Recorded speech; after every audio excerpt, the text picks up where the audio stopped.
दोस्तों कहते हैं हिंदी रीति रिवाज से जो शादियां होती हैं और जो सातों बच्चों की कसमें खिलाई जाती हैं वो बहुत ही मजबूत रिश्ता होता है। लेकिन जब इंसान कोई गलत कदम उठा लेता है तो उसे पूरा परिवार बिखर जाता है। नमस्कार दोस्तों, हिंदी स्टोरी 149 में आप लोगों का स्वागत है। दोस्तों आज जो आपको सच्ची घटना सुनाने वाला हूँ उत्तर प्रदेश का एक ज़िला इटावा है, इटावा की घटना है। दोस्तों जो शालिनी होती है वह अपने कुछ काम से आगरा जा रही होती है, तो वह आगरा के लिए रोडवेज बस पकड़ती है। जब वह बस में बैठ जाती है तो बस लगभग 25 से 30 किलोमीटर बाद एक बस स्टॉप पड़ता है सिरसागंज। जब सिरसागंज स्टॉप पर बस रुकती है तो उसमें एक लड़का चढ़ता है जिसके हाथ में टिफ़िन होता है। उसके कपड़े भी गंदे और फटे होते हैं। दोस्तों जब वह बस के अंदर चढ़ता है तो शालिनी उसे देख जाती है और देखते ही उसके पैरों तले ज़मीन खिसक जाती है, क्योंकि जो लड़का बस में चढ़ा था वह शालिनी का पति होता है, जिसकी तलाक लगभग 4 साल पहले दूसरी लड़की के प्यार में शालिनी से तलाक हो चुका था। और जो शालिनी थी वह अपने पिता के यहाँ स्कूल में पढ़ाती थी और अपने जीवन यापन करती थी। दोस्तों शालिनी अपने सीट पर अकेली थी। फिर वह अपने पति को देखा और उसे अपने पास बुलाकर बैठा लिया। राहुल की नज़र शालिनी को देखकर नीचे हो जाती है। फिर शालिनी ने राहुल से पूछा कि आपका हाल कैसा है और आप ये टिफ़िन लेकर कहाँ जा रहे हो और आप क्या कर रहे हो, आप कैसे हो, और जो आपकी लव मैरिज वाली शादी हुई थी आपकी पत्नी कैसी है। इतने सारे सवाल जब शालिनी एक साथ करती है तो राहुल फूट फूट कर रोने लगता है और उसके पास शालिनी के बात का कोई जवाब नहीं होता है। दोस्तों फिर शालिनी पूछती है, राहुल आपके परिवार में सब लोग ठीक ठाक है ना? मैंने आपको बहुत ही समझाने की कोशिश की लेकिन आप फिर भी किसी लड़की से फ़ोन पर बात करते थे और शाम को शराब पीकर शाम को हमसे झगड़ा करते थे और आपने ज़बरदस्ती पेपर डलवा कर मुझे तलाक दे दिया। अब आप ही बताइए आपके जीवन में कैसा चल रहा है, जो आपकी पत्नी है वो कैसी है और आपका परिवार में क्या चल रहा है। दोस्तों शालिनी की इतनी बातें सुनकर राहुल रोने लगता है और फिर बोलता है, शालिनी मुझे माफ़ कर दो, हमसे बहुत बड़ी गलती हो गई, मैं आगे कुछ बोलने लायक नहीं हूँ। लेकिन शालिनी कहती है, आप पूरी बात बताइए आपके साथ क्या क्या हुआ है, क्योंकि राहुल ने दूसरी लड़की के चक्कर में शालिनी को तलाक दिया था। फिर राहुल ने बोलना शुरू किया कि शालिनी जो दूसरी लड़की थी वह बहुत ही नीच थी, उसने हमारे माता पिता को जहर दे दिया जब हम, और उसके शौक़ भी बहुत बड़े बड़े थे। मेरे माँ बाप के मरने के बाद वो बस मेरे साथ 4-5 महीने तक ही रही और जब हम घर से बाहर नहीं होते थे तो वह अलग अलग लड़कों को हमारे घर पर बुलाती थी और उनके साथ रंगरलियाँ मनाती थी। और उसने मुझे भी एक दिन जान से मरवा दिया होता।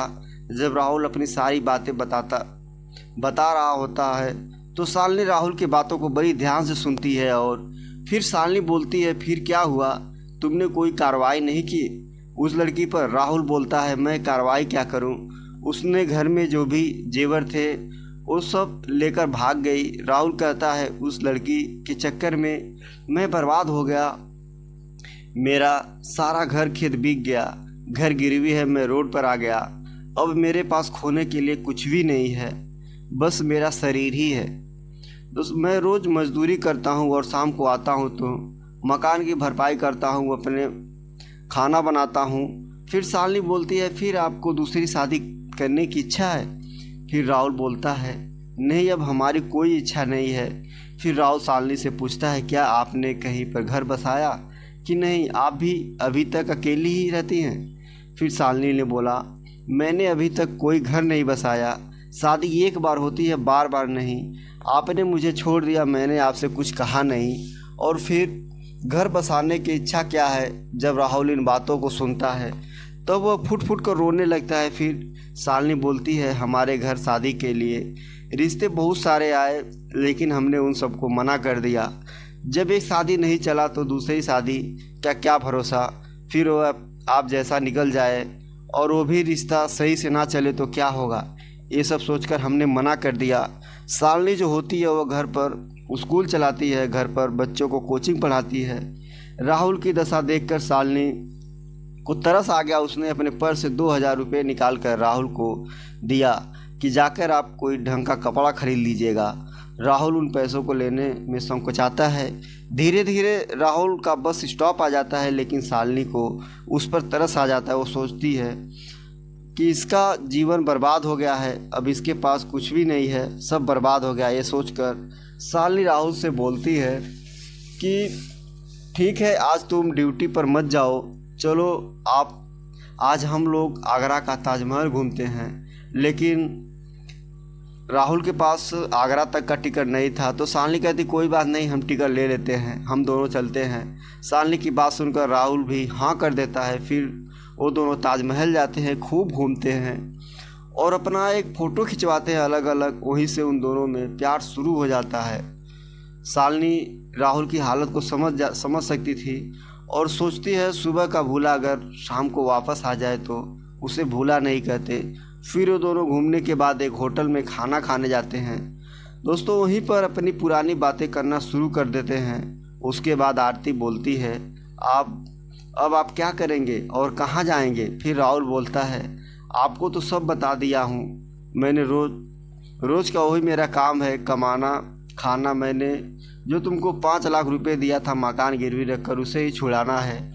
उसके बाद शालिनी बोलती है आपको और भी कुछ कहना है? राहुल बोलता है हम कुछ कहने लायक है ही नहीं, अगर आप चाहो तो मेरा घर बसा सकती हो, घर आगे बढ़ा सकती हो, आपके हाथ में है। ये सब बातें बोलकर राहुल शालिनी को पकड़कर फूट कर रोने लगता है।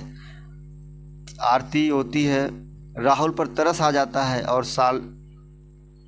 शालिनी कहती है तुम्हारे लिए हमारे गेट पहले भी खुला था और आज भी खुला है, अगर ठीक से रहोगे, दारू नहीं पियोगे और हमारी बातें मानोगे तो मैं आपके साथ ज़रूर चलूँगी।